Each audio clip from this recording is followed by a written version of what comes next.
Muy buenas tardes, estimados congresistas. Es para mí una satisfacción estar nuevamente acá en el Congreso de IPEMAN, que congrega los mejores trabajos de mantenimiento. En esta oportunidad vamos a exponer un trabajo que ha sido realizado en la Facultad de Ingeniería Mecánica de la Universidad Nacional de Ingeniería en el programa de posgrado de Mecánica. La facultad tiene varios programas de maestría y uno de los más solicitados es el de mantenimiento. Siempre hay personas, ingenieros, que constantemente acuden para obtener su maestría en este campo tan interesante. Y unos de esos profesionales hicieron su tesis, que voy a comentar sobre cómo se aplica el TPM en las actividades mineras, ¿no? Y en cualquier actividad. Nosotros sabemos que el mantenimiento es una actividad que comienza con una inspección, ¿no es cierto? Con la inspección nosotros determinamos la situación de un activo, que puede ser un equipo, una maquinaria, cualquier activo lo comparamos con el estado teórico, que lo da el fabricante, las especificaciones técnicas, etc. Entonces, de acuerdo a eso, determinamos si es que el equipo está en buenas condiciones, vamos a hacerle el preventivo para que no se deteriore, lo cual significa efectuar las tres funciones básicas de este tipo de mantenimiento, que es la limpieza, el ajuste y la lubricación. Si no está de acuerdo a las condiciones originales, hay que hacer el correctivo. Entonces, ese es el principio del mantenimiento. Siempre el mantenimiento será así, el correctivo y el preventivo. Pero hoy en día, como el mantenimiento constantemente evoluciona, está el predictivo, que es una ampliación del preventivo, en el sentido de que monitorea los signos vitales de la máquina, ya no necesitamos parar para poder apreciar cómo está el estado del equipo. Estos tres mantenimientos que les he mencionado solamente corrigen. Entonces nos vamos más allá y vamos a ver el proactivo, que es el que estudia por qué ese equipo está fallando o va a fallar, que es el mantenimiento proactivo, utilizando las herramientas del diagrama de causa-efecto y análisis de Pareto. Aún más, tenemos las filosofías de mantenimiento como es el TPM y el RCM. Entonces, en este caso vamos a aplicar el TPM, ¿no? Bueno, este es un trabajo que se ha aplicado a una compañía minera de Tajo Abierto, donde se ve ahí que están constantemente trasladando material y la cual producía. Entonces, ahí vemos que este equipo es sumamente importante para que el proceso sea lo más eficiente posible.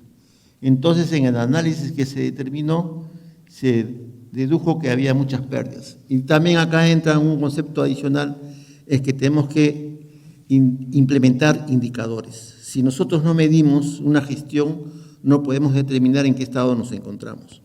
Entonces, lo primero que debemos nosotros determinar una instalación de mantenimiento es la efectividad global de la planta, ¿no?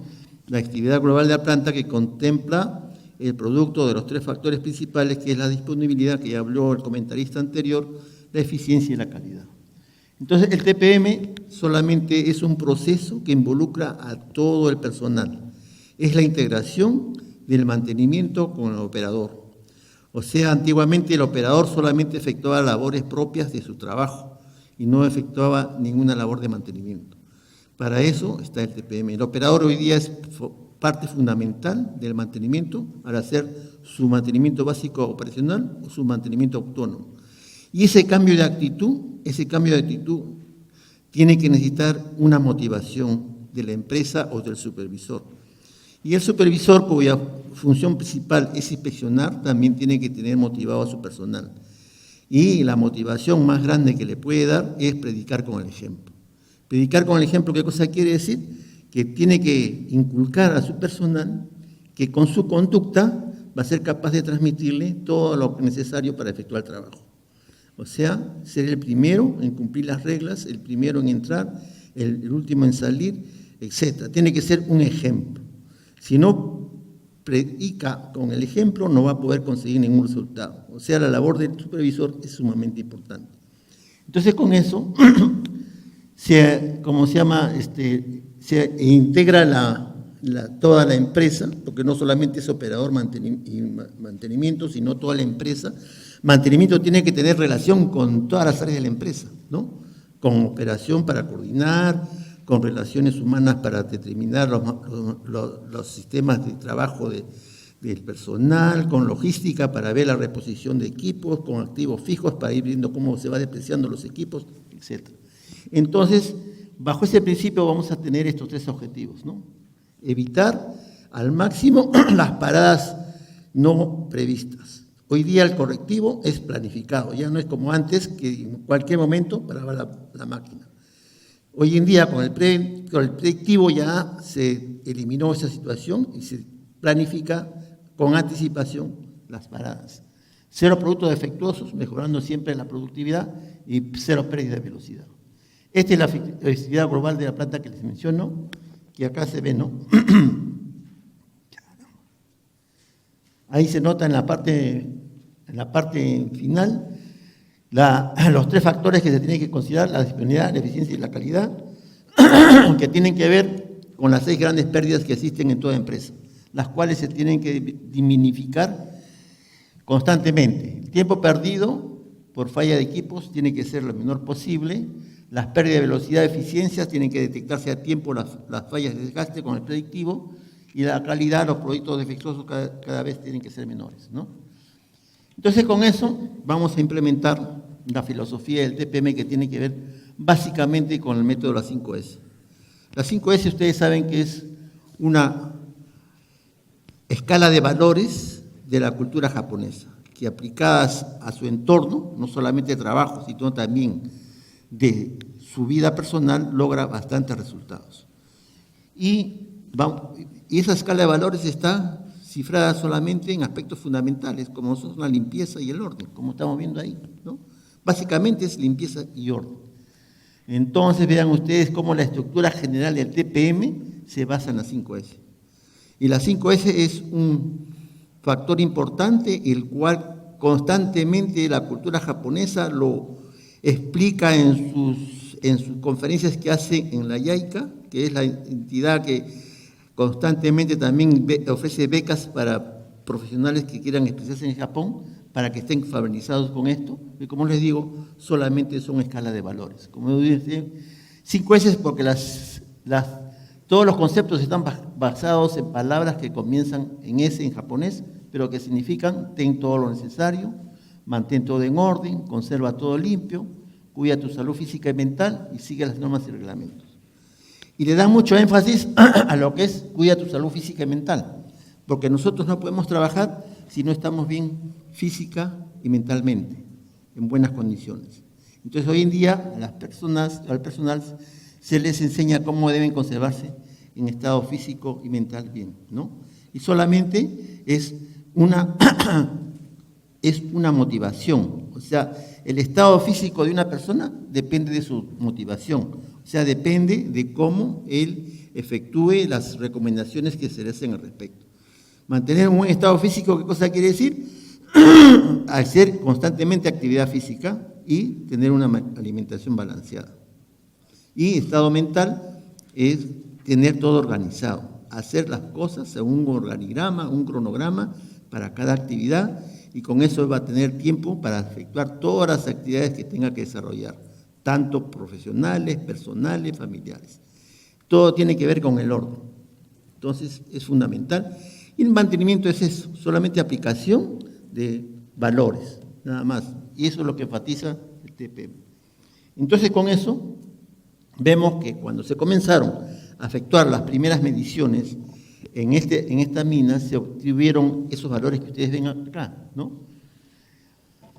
Ven ustedes ahí que los camiones Caterpillar 793C, ahí están sus condiciones: capacidad de diseño de 240 toneladas, tiempo de operación al día 16 horas, tiene que una producción programada de 3.600 toneladas, un ciclo productivo de 15 viajes por día.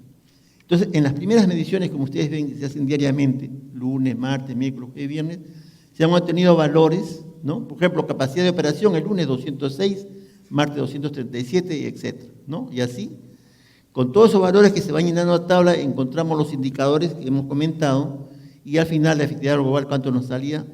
54, 57, 54%, valores sumamente bajos, ¿no? Entonces, pero hemos comenzado, pues, ¿no? Se tiene que comenzar primero a medir cómo estamos, porque si no medimos no sabemos cómo vamos a estar. Y vemos ahí, pues, gráficamente la situación de la empresa, ¿no? Se hace el análisis causa-raíz, o sea, el supervisor con su personal, con su tormenta de ideas, identifica todos los problemas que pueden estar causando estas deficiencias, ¿no? Entonces, en el diagrama de Pescado, el diagrama de causa-efecto, el diagrama de Ichikawa, como quieran llamarle, se agrupan las fallas de acuerdo a su naturaleza para poder efectuar una ponderación de ellas, que se hace con él. Acá están todas las fallas, ¿no? Y en el Pareto se determina la frecuencia de cada una de ellas. Entonces el Pareto dice que no se tienen que atacar todas las causas para eliminar la falla, sino solamente las más importantes. Entonces eso sale gráficamente cuando nosotros acumulamos la frecuencia y hacemos nuestro gráfico correspondiente y vemos que cuando ya la curva cambia de pendiente es donde nosotros debemos atacar, que es justamente los 5 primeros. ¿Cuáles son? Están acá, ¿no? No se cuenta con stock de repuestos en almacén, alta contaminación en la mina, excesivo polvo en verano, las vías difíciles de acceso en mal estado por temas de lodo en invierno, no se revisa la condición del aceite del motor y descuido de los operadores que usan rutas en mal estado, ¿no? Entonces, de acuerdo a ese análisis previo de análisis de causa de raíz, se han determinado los factores principales que daban los valores bajos de la efectividad global de la planta. Entonces, para eso tenemos que proponer las soluciones adecuadas. Entonces, las soluciones adecuadas vienen ahí con la capacitación del personal, ¿no? La capacitación del personal para que conozca a profundidad sus equipos, vean cuáles son los puntos que tiene que inspeccionar y efectuar el checklist. Con la inspección, ya hemos dicho que la inspección es la parte fundamental del mantenimiento. O sea, la inspección en este caso va a ser sensorial, porque la inspección puede ser sensorial o puede ser también instrumental. En este caso, solamente la inspección sensorial, o sea, que la inspección que realice el operador con sus 5 sentidos. Pero para que sea ordenada, tiene que ser un checklist, o sea, una planificación previa. O sea, la inspección tiene que ser planificada. O sea, ir al gabinete, sacar los manuales, las especificaciones técnicas y ver qué cosas es lo que tenemos que revisar, y eso se hace con el checklist. Entonces, con eso se vio que el objetivo era que la efectividad global actual más el TPM que se va a implementar se debía de tener valores mayores del 85%, que es lo que indican las recomendaciones al respecto, ¿no? Entonces, ahí vemos todas las especificaciones técnicas, ¿no? Todos los puntos que se tienen que revisar, ¿no? Y vemos que hay una serie de puntos que hay que inspeccionar, ¿no? Básicamente preventivo, inspección, ajuste, limpieza, lubricación. Son varias, como 110, ¿no? Entonces, ¿eso qué implicaba? Que teníamos que emplear más o menos 2.5 horas en cada parada, que era demasiado. Eso era lo que producía los índices muy bajos. Entonces, haciendo una revisión de los puntos principales, se hizo un resumen y se determinó esto, que no era necesario efectuar tantas revisiones como ha determinado el Pareto. Entonces, solamente 19 operaciones que demandaban solamente media hora, ¿no? De 2.5 hemos bajado a media hora, o sea, 2 horas de ¿cómo se llama?, de ahorro, y acá están todo lo que se debe realizar. Ya con efectuado eso, entonces, y después viene la capacitación del personal, que solamente es seguir las indicaciones de los fabricantes, que son los que más conocen al respecto, o también de intercambio de información con empresas que tengan el mismo rubro de actividad. Entonces, ubicación de la carga para que no se pueda derramar tanta carga en el camino, porque todo el ahorro es considerable. Las pendientes deben ser uniformizadas. Acá debo mencionarles que en la mina que se ha efectuado el trabajo es común que se tengan 2 periodos diferenciados, ¿no? Un periodo en que existe abundancia de lluvias, las carreteras se enlodan constantemente, por lo tanto hay que efectuar limpieza, y al revés, en el tiempo de verano hay escasez, hay mucha radiación solar, hay mucho polvo, entonces hay que también al revés regar constantemente las carreteras para que no ensucien los componentes mecánicos y sobre todo las mangueras de hidráulicas, ¿no? Entonces también cuando se va a hacer el levantamiento del material, los cargadores tienen que tener una posición adecuada con respecto, ¿cómo se llama?, a lo que es los volquetes, ¿no? El alineamiento vertical significa que el operador tiene que tener una visión tanto de la parte inferior como de la parte curva, con un desnivel más o menos de 1/10, ¿no? Reglas generales para diseñar y mantener el camino de carreo es lo que hemos mencionado, y acá también debemos tener una inclinación para, en época de lluvia, tener un drenaje que permita justamente evacuar toda la lluvia que se va a precipitar, ¿no? El declive, si es transversal o si es curvo, también ahí están sus indicaciones. Y mantener la rampa uniforme y constante. Ahí ven el ejemplo cómo se nota, ¿no? El ancho del camino también, de acuerdo si van a entrar 2 o 3 en una sola banda o más, y drenaje de la berma segura, y es conveniente usar camiones de aplicación de agua. Entonces, con todas estas indicaciones se fue midiendo constantemente, ¿no?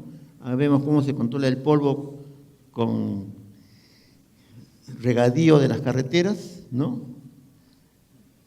Factores que afectan la vida. Y acá se ve ¿no? Vamos viendo que cómo semana a semana los indicadores se van a ir mejorando, porque este es el objetivo. Un mejoramiento continuo, no espectacular, sino de a poco y continuo. Entonces, en la primera y segunda semana, que habían sido las semanas de prueba, se obtuvo rendimiento de 52 y 55%. Entonces, a partir de la tercera semana ya se comienza a ver que hay una mejoría, ¿no? Ya pasa a 65%, 69%, siguiente 72, 78 y 80, 85, hasta que se llega a 87%, ¿no? Entonces se cumplió el objetivo de haber tenido la efectividad global de la planta, que es el indicador más importante del mantenimiento, en mayor de 85%, y con eso se han obtenido pues ingentes ganancias para la empresa y tanto también para el personal, porque al personal también hay que tenerlo motivado. Entonces, si hay una mejora en la producción, eso tiene que ser repartido entre el personal, ¿no? No hay mejor manera de trabajar si uno mantiene un clima laboral aceptable, el personal constantemente motivado para poder trabajar voluntariamente y debidamente compensado. Y con eso se logran muchos resultados, ¿no? Entonces vemos ahí cómo se ha ido variando, cómo se llama la efectividad global de la planta, llegando al objetivo principal, y las conclusiones están acá, ¿no? Si el almacén no tenía antiguamente los repuestos, ahora sí, hay un abastecimiento constante de repuestos.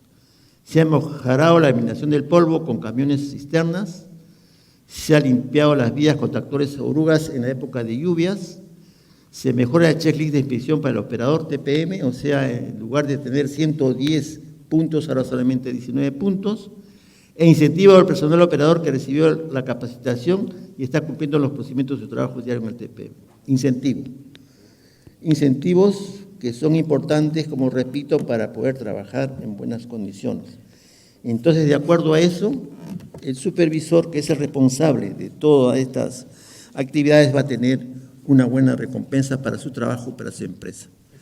Entonces, muchas gracias por su atención.